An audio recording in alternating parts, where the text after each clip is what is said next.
the International Center for Sport Management speaker series, utilizing undergraduate class was the foundation of this lecture. Well, very honored and delighted to welcome Dr. John Nauright, a good friend of our program from the University of Brighton, England.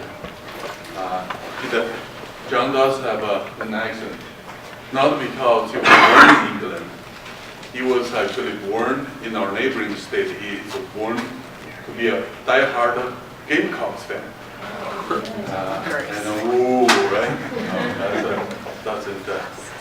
But John, he is truly a global scholar. I look around, sport management, sport sociology scholars in the country. I cannot think of another scholar who can parallel match what John has done over the years. He has a tremendous reputation in sports culture, sports sociology, sports business studies. He's truly a global scholar. Let me give you a list of things places he has taught work. Right before, that was a year ago, he was a faculty member at the George Mason University for how long? 6 years. 6 years. Prior to that, he worked in Australia, England, Denmark, Barbados, Scotland, Ireland. Let me see. Oh, that foreign place called the Statesboro near the ocean. You've heard of that place? That is called the Georgia Southern Community College. No, my 4 years in exile. Most importantly, in New Zealand, I'm just seeing the list among many great accomplishments he has done. Lots of books, lots of research manuscripts. Most importantly, John is the new director for a research center. It's called, let me get it right, Sports, Tourism, Leisure, and Business. The good thing, one thing that England and European institutions do, we do not do as well, is they combine culture, tourism, leisure, and sports business all together. Coordinately and collectively study those, examine and teach those issues. We need to learn from John. For this very reason, we're very delighted to have Dr. John Nauright here. Please join me in welcoming Dr. John.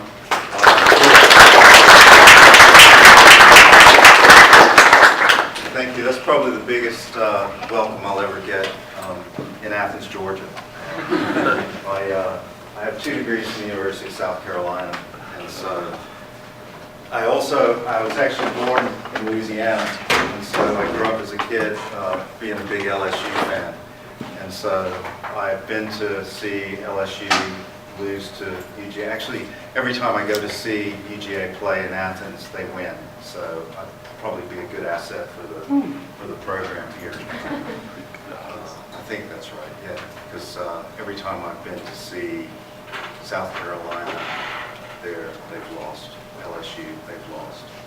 So anyway, but this year I think we play you guys in Columbia, so we'll see.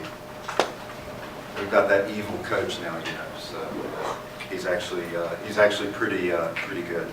Let me start by saying that yes, I'm from around here. I wanted my vanity license plate in Virginia to say "G'day y'all" because I lived in Australia for a long time.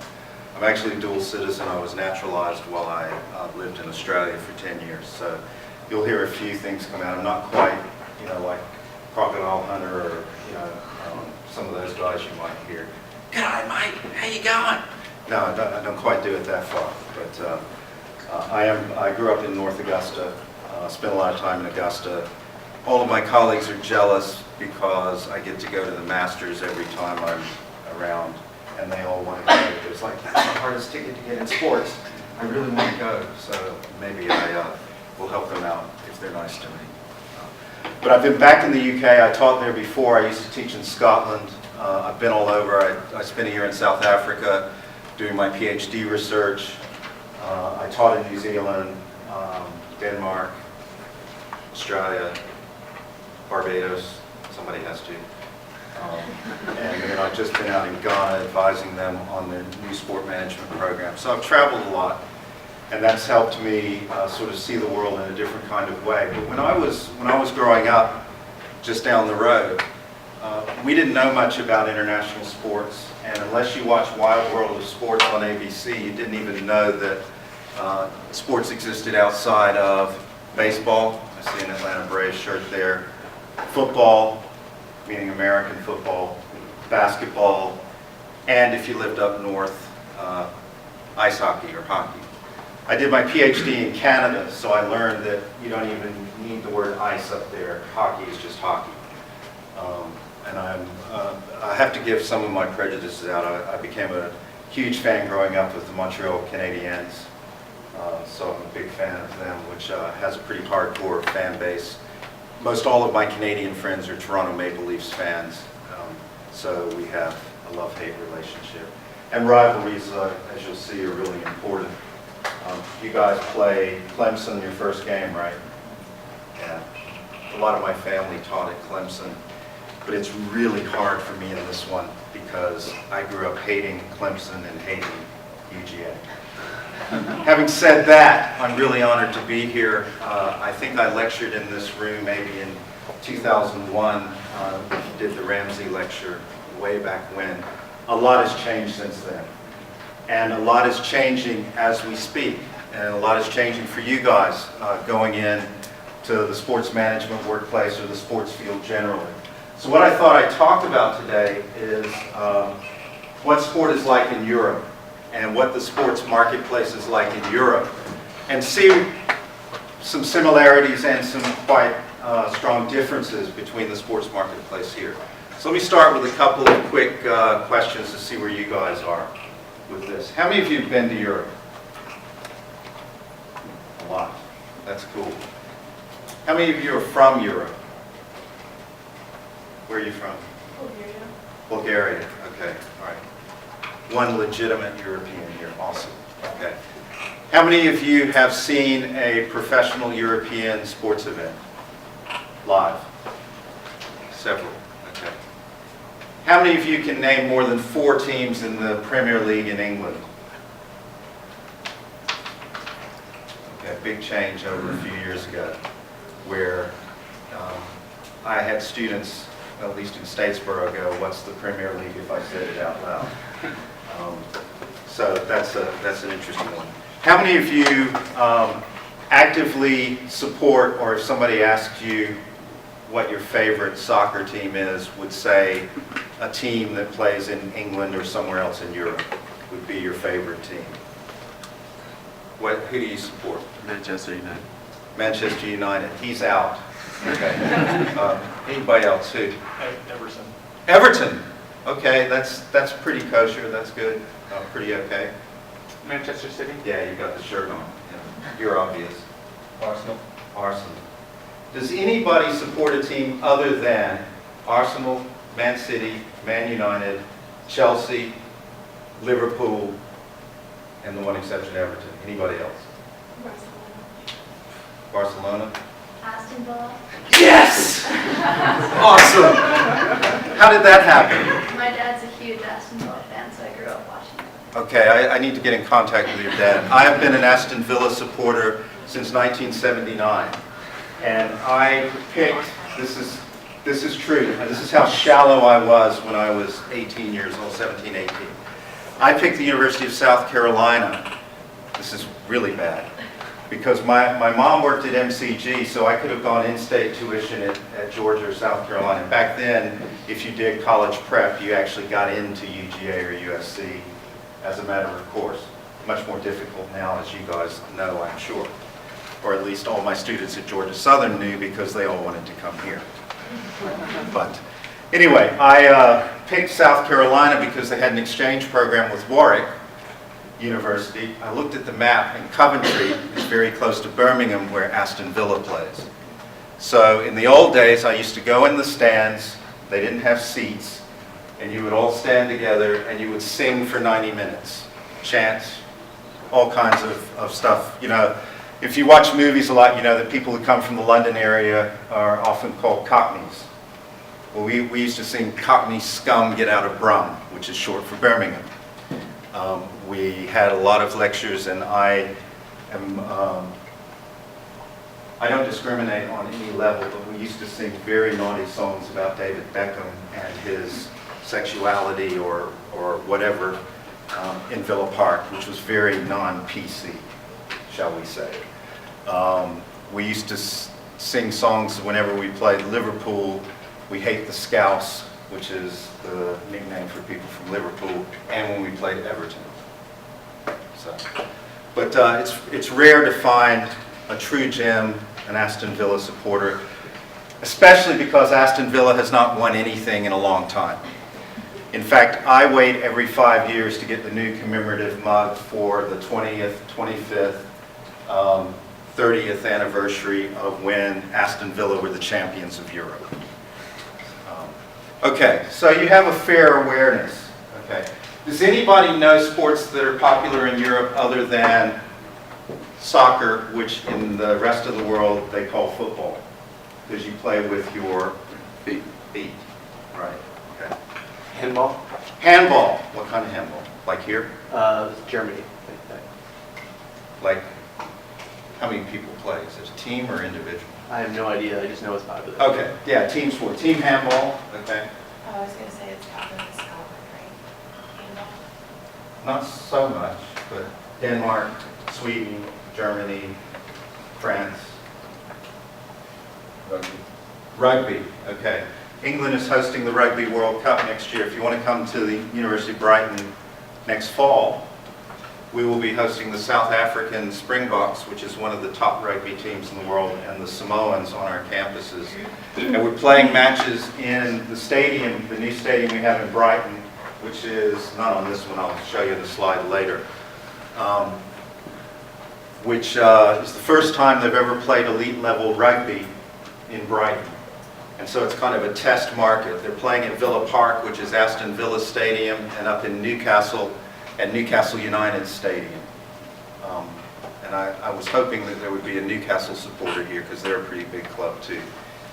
How many people know or follow a team in Spain? Can you name any? Malaga? Malaga, oh very good, all right. Barcelona, Real Madrid, Malaga's one, Real Sociedad, there's a number, becoming more popular. Italian League has a lot of international following. German teams are well known internationally, particularly Bayern Munich. So let me just start with, now I've got where you guys are, and look at what is happening in Europe and how it kind of relates to you here in the U.S. It is very hard sometimes for us when we're living in the U.S. to think about the rest of the world if the World Cup's not on. Increasingly when the World Cup is on, we think about it. And if you follow soccer, you probably do watch games that involve the Premier League or other teams. But otherwise, let's face it, you know, historically we've watched football, and two of the biggest single league brands in the world are the NFL and NCAA football. If you look at the total value of money spent, revenue, TV rights, sponsorships, etc., absolutely huge. What is happening in Europe now is tremendous growth. And if you look at the most valuable sports franchises, sports clubs in the world, 4 of the top 5 are in Europe. Who can tell me the top 5 sports brands in the world? Real Madrid, Barcelona, Man U, the Yankees, Yep. and I don't know the 5th one. It is Bayern Munich? Okay. Bayern Munich. Okay, yeah. Those 5. Okay. So Real Madrid, Barcelona, and Man United have been the top 3 for several years now. New York Yankees are still way up there. Then Bayern Munich. And in the top 50, The rest are made up of a handful of European teams and all the NFL teams. And I think just about at the bottom of that would come Boston Red Sox being the next most valuable franchise. Then you go down in the NBA team. So still, America dominates the top 50 to 100 sports brands. But at the top end, this is changing quite dramatically. And I'll talk about that in a minute. Soccer, or I'm going to switch language now, and I'm going to become slightly more British in my discussion. Well, although I won't use a faux British accent. But football, for the next little while, means soccer. I've been saying football now for the past year solid, so it's hard for me to switch around. So when I mean American football, I'll come back and say American football. So if I say football, I mean soccer here. Dominates most countries in Europe. There's a handful where ice hockey is the most popular, particularly in Northern Europe, in places like Finland, Sweden, Czech Republic, a little pocket of massive ice hockey support.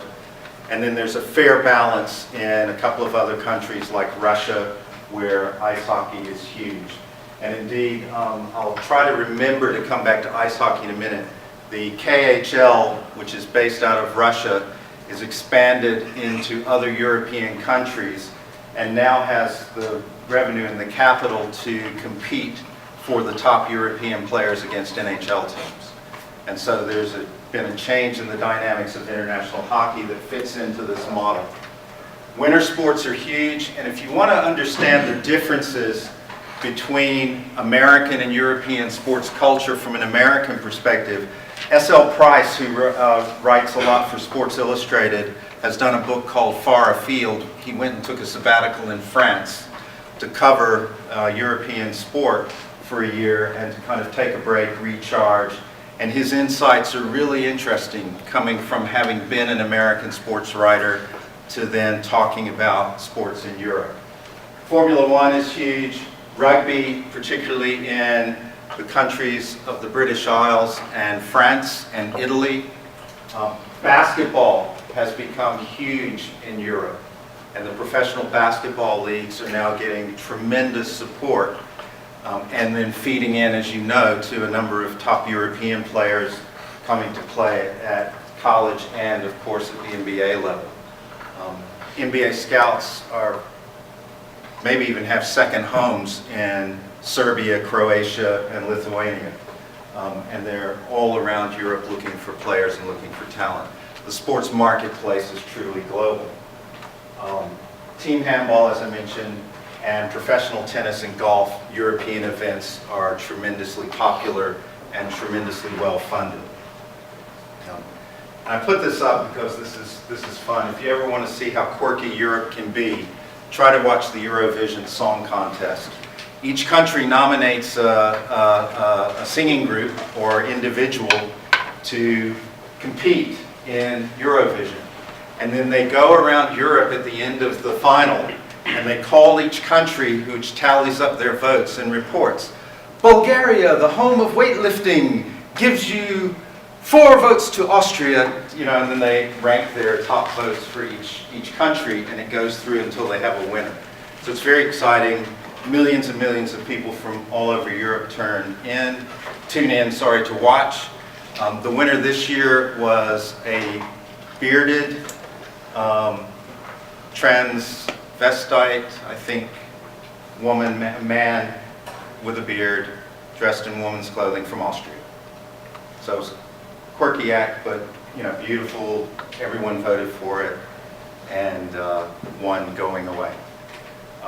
Some famous groups have won Eurovision that you might have heard of. ABBA from the 1970s has won Eurovision. Celine Dion might have competed for France, I'm not sure. But a number of big acts, even from around the world, have gone there to compete. And the Champions League final. Hopefully you guys can come over and do more things in Europe. We're actually running a Football for Peace training camp that we do at the University of Brighton, or we're running an event during the week of the Champions League final, which will be in Berlin next June. And that's going to be really exciting for us, yeah. June, not May? It's early June, first week, I think. First week of June is going to be this year. Because of, I guess, the way the calendar works. It's like the second, third, fourth, that sort of time period. Yeah.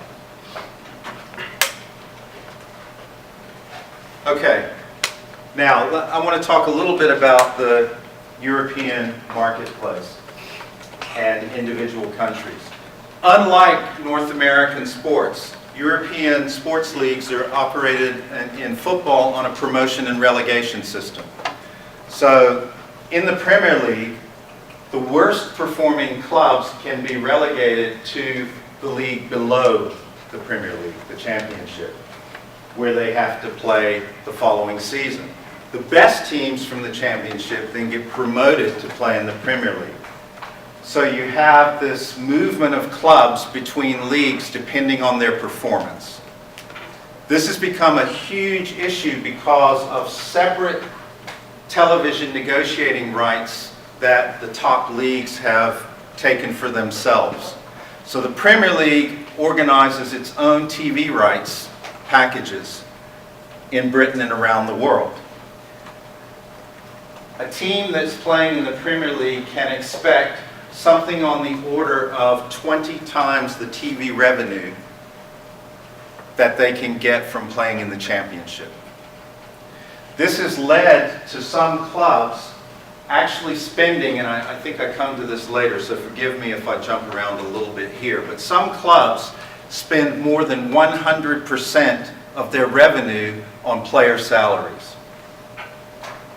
Now let me make sure that you get that point. So a team like Cardiff City that was relegated from the Premier League last year is spending about 125% of their earnings for this season on player salaries to try and get promoted back to the Premier League. Because that's how important the difference in revenue flow is long term. This has led to some disasters where clubs have financially imploded because they haven't been able to sustain that performance. If you follow the global economy, it's like Cardiff City being Greece and having to be bailed out externally or go into liquidation, which has happened in a couple of cases. So that system is very different. The way player contracts work is different, and I'll come back to them in a minute. But these leagues have also become more and more global in focus, and I use the example of Brazil here. There are about 5,000 Brazilians under contract to professional clubs around the world. There's about 350 from Ghana and a number of other countries, tons of players from Argentina. So there's an in-migration of sports talent from other parts of the world. The top 2 United States goalkeepers on the World Cup squad play where? Anybody know? In the Premier League. Tim Howard plays for Everton, and Brad Guzan plays for Aston Villa. So there are the top 2 U.S. goalkeepers play in the Premier League. In fact, I tell my English colleagues that England would actually have a good team if they could use American goalkeepers. But for a lot of American players now, the goal is to play in the Premier League, which presents certain challenges for Major League Soccer, for MLS here. Club models are different depending on where you are. The tradition in Spain has been that clubs are basically social organizations owned by the members, the socios. Barcelona, for example, has more than 150,000 paid-up members who can vote for the president of Barcelona. They have debates on Catalonian television in Spain that outrank debates as to which party should form the government over who should be the president of Barcelona Football Club. So this is the kind of level it goes to. Barcelona's own slogan, which was on my first slide, Més que un club, is more than a club. It's a way of life. And so that philosophy has infused many of the clubs. The German league distributes its revenues much more like the NFL does. Television revenues are distributed equally through the Bundesliga clubs.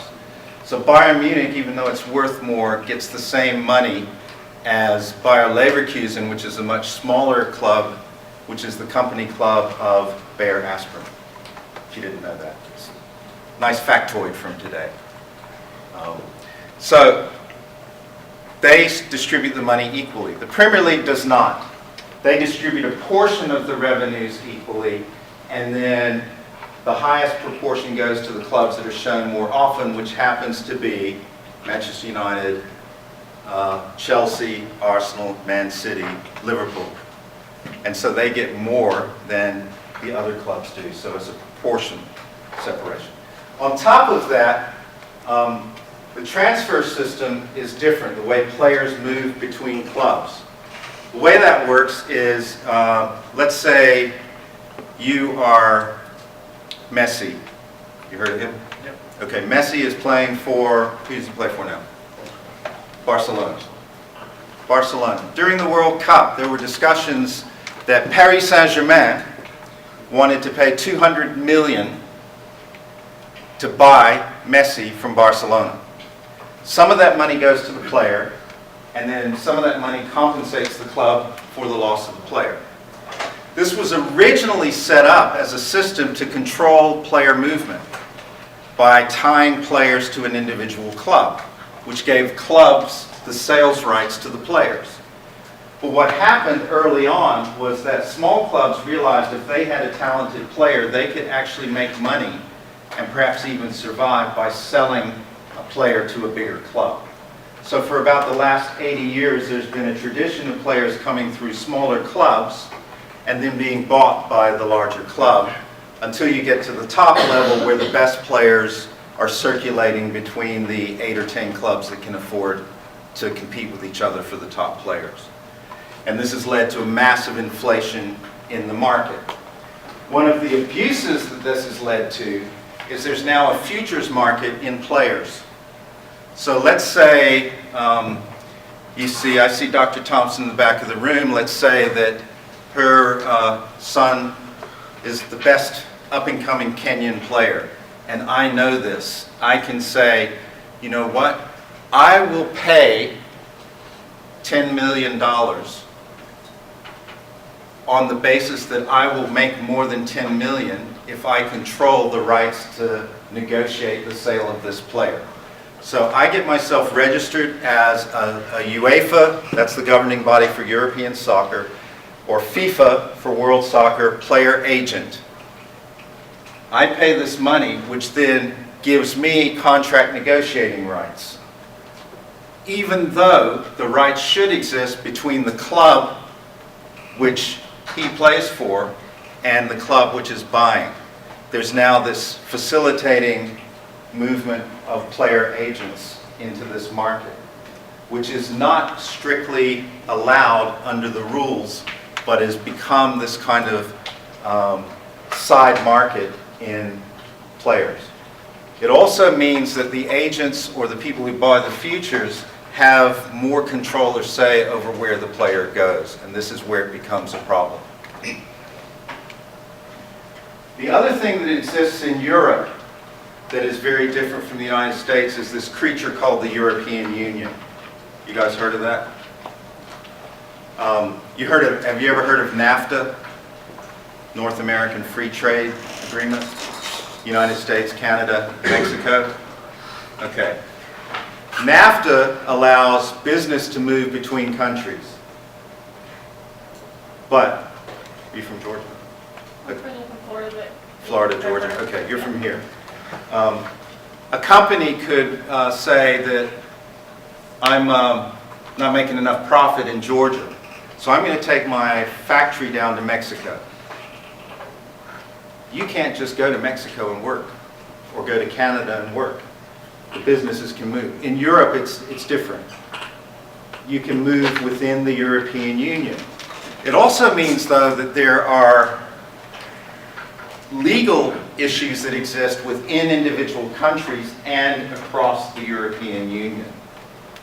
And one of these is called the Bosman ruling.